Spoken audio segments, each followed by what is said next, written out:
दोस्तों, इस वीडियो में डिस्कस करेंगे कि आईटीआर फाइल करने के लिए असेसमेंट ईयर 26-27 में आपको किन डॉक्यूमेंट की आवश्यकता होगी।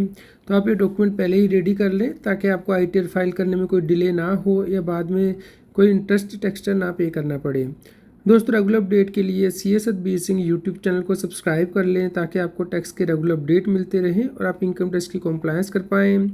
दोस्तों, यदि आप आईटीआर फाइल कर रहे हैं असेसमेंट ईयर 26-27 की, तो उसके लिए सबसे पहले आपको डॉक्यूमेंट चाहिए। आपके पास पैन कार्ड होना चाहिए, आधार से लिंक हो, ये इंश्योर कर लेना, अदरवाइज़ आपका इनकम टैक्स का रिफंड नहीं आएगा। इसके अलावा दोस्तों कुछ और डॉक्यूमेंट है जो कि आपको ज़रूरत होती है। दोस्तों, आपको ये भी इंश्योर करना है कि आपका जो नेम है as per pan and as per आधार वो मैच कर रहा हो, और बैंक में भी चेक कर लेना क्योंकि कई बार नेम का मिसमैच होता है तो उस केस में भी आपका इनकम टैक्स का रिफंड नहीं आता है। तो ये जो डॉक्यूमेंट है पहले ही सही कर लें ताकि जैसे ही आईटीआर फाइलिंग स्टार्ट हो तो आपको कोई परेशानी ना हो और आपका रिफंड टाइमली आ पाए। दोस्तों, सबसे पहले फ़ॉर्म नंबर 16 की आवश्यकता होती है जो कि एम्प्लायर आपको जारी करेगा अगर आप सैलरीड एम्प्लॉई हैं। तो ये फॉर्म नॉर्मली 15 जून तक जारी किया जाता है जब TDS की रिटर्न फाइल कर दी जाती है।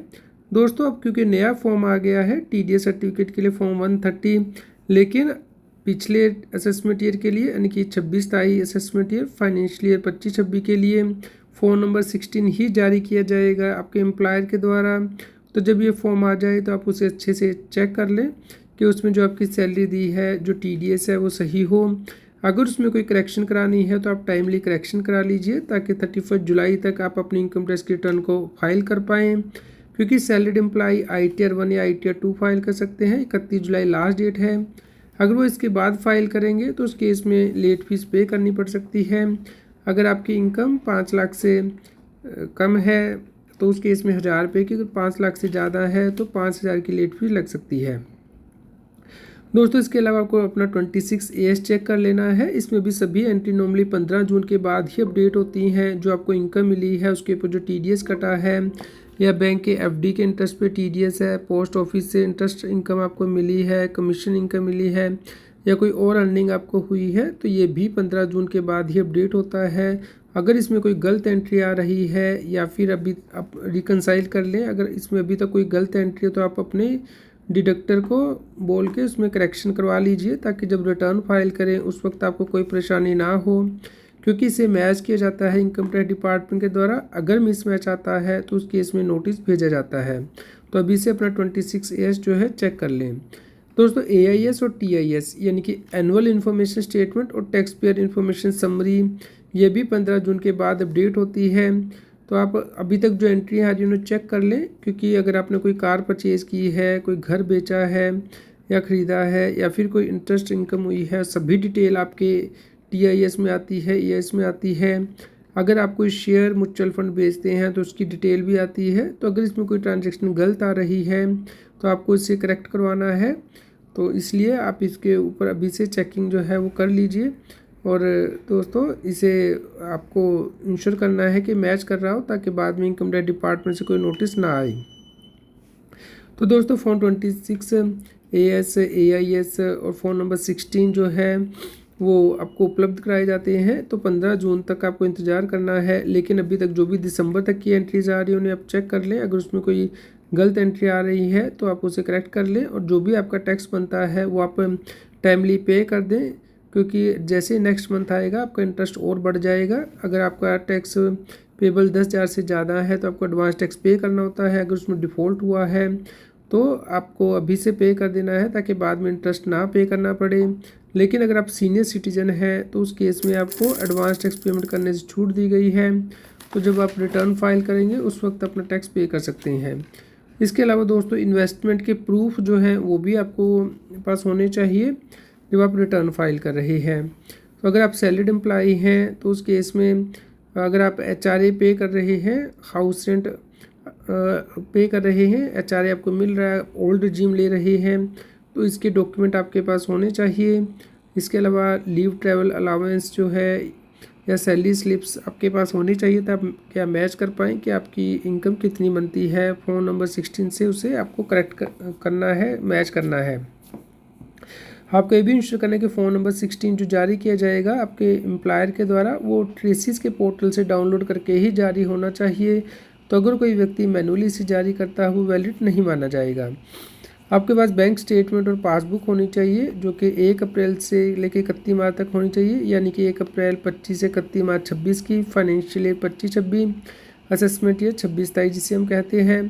तो अगर आपके पास ये होंगी तो उसके बाद आप इसमें जो एंट्रीज़ आ रही हैं उन्हें देख लें। जो भी आपको ITR में रिपोर्ट करनी है वो एंट्रीज़ आप सेपरेटली आइडेंटिफाई कर लें।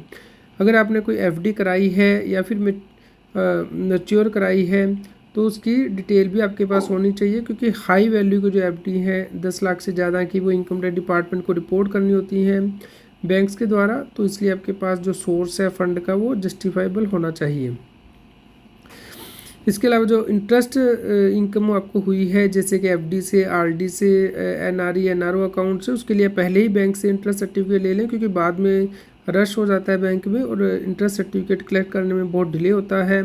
तो भी 31 मार्च ख़त्म हो गया है तो आप बैंक से इसे ज़रूर ले लें, क्योंकि इसे आपको मैच करना होता है इनकम टैक्स के पोर्टल पे। जो भी आपकी इंटरेस्ट इनकम रिपोर्ट की जाएगी बैंक के द्वारा वो अगर इन सर्टिफिकेट से मैच कर रही है तो सही है, अगर नहीं कर रही है, ज़्यादा आ रही है या कम आ रही है तो आपको अकॉर्डिंगली करेक्शन करानी पड़ती है ताकि बाद में कोई मिसमैच ना आए आपकी रिटर्न फाइल करने में। तो ये डॉक्यूमेंट अपने बैंक से ज़रूर कलेक्ट करें। अगर आपने कोई FD कराई है, RD कराई है या आप नॉन रेजिडेंट हैं, NRE NRO अकाउंट में आपको इंटरेस्ट मिला है। NRE अकाउंट में अगर इंटरेस्ट मिलता है तो एग्जम्प्ट होता है, लेकिन वो ITR में रिपोर्ट करना होता है इनकम टैक्स रिटर्न में। NRO अकाउंट से जो इंटरेस्ट मिलता है उस पर TDS कट जाता है, तो उसकी रिकन्सिलेशन आपको करनी है जब रिटर्न फाइल कर रहे हैं। तो आप ये या तो अपनी बैंक में पासबुक में एंट्री करा लें या फिर ऑनलाइन बैंकिंग से आप स्टेटमेंट निकाल के डाउनलोड कर लें। अगर आपने कोई म्यूचुअल फंड बेचा है तो या फिर कोई और एसेट, तो उस केस में आपके पास जो स्टेटमेंट होनी चाहिए। शेयर के केस में जो कैपिटल गेन की स्टेटमेंट है 25-26 की, 1 अप्रैल 25-31 मार्च 26 तक है म्यूचुअल फंड की, वो आपको अभी से डाउनलोड करनी है और short term long term gain जो है वो कैलकुलेट करना है।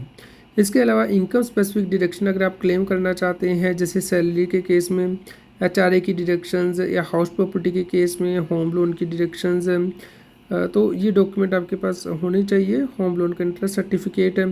और बिजनेस प्रोफेशन के केस में profit and loss count, balance sheet, tax और रिपोर्ट होनी चाहिए। कैपिटल गेन के केस में डीमैट स्टेटमेंट है। सेल परचेज डीड प्रॉपर्टी की होनी चाहिए। और अदर सोर्स के केस में डिविडेंड्स इनकम मिली है या विनिंग हुई है आपको गेम से, तो वो स्टेटमेंट आपके पास होनी चाहिए। अगर आप ओल्ड रजीम ले रहे हैं तो सेक्शन 80C 80D एक्स्ट्रा की जो डिडक्शंस क्लेम करने के लिए रिक्वायर्ड डॉक्यूमेंट, जैसे कि इंश्योरेंस प्रीमियम पे किया है या मेडिकल एक्सपेंसेस प्रीमियम, तो वो आपके पास होने चाहिए। तो आप इसे कलेक्ट कर लें। तो दोस्तों आप इंश्योर करें कि अगर आप रिटर्न फाइल करें तो उसमें आपको सभी बैंक रिपोर्ट करने हैं। तो सभी बैंक के IFSC कोड और अकाउंट नंबर आपके पास होने चाहिए जो कि रिटर्न में रिपोर्ट करने हैं। और अगर आप NRI है तो उसके इसमें फ़ॉरेन के जो एसेट है वो रिपोर्ट करने हैं। दोस्तों अगर रेजिडेंट है तो आपको फ़ॉरेन की सभी डिटेल एंटर करनी है, जैसे कि फ़ॉरेन के bank account, foreign property, foreign stock, तो ये आपको पहले ही कलेक्ट कर लेने हैं डॉक्यूमेंट, ताकि रिटर्न फाइल करने में कोई डिले ना हो। यदि आपको कोई और क्वेश्चन है तो आप हमें कमेंट कर सकते हैं। रेगुलर अपडेट के लिए CS Satbir Singh tax seal के टेलीग्राम चैनल को ज्वाइन कर लें और व्हाट्सएप चैनल को पर लाइक करें और शेयर करें, ताकि सभी लोगों तक जानकारी पहुंच पाए और वो टैक्स की कंप्लायंस कर पाएँ।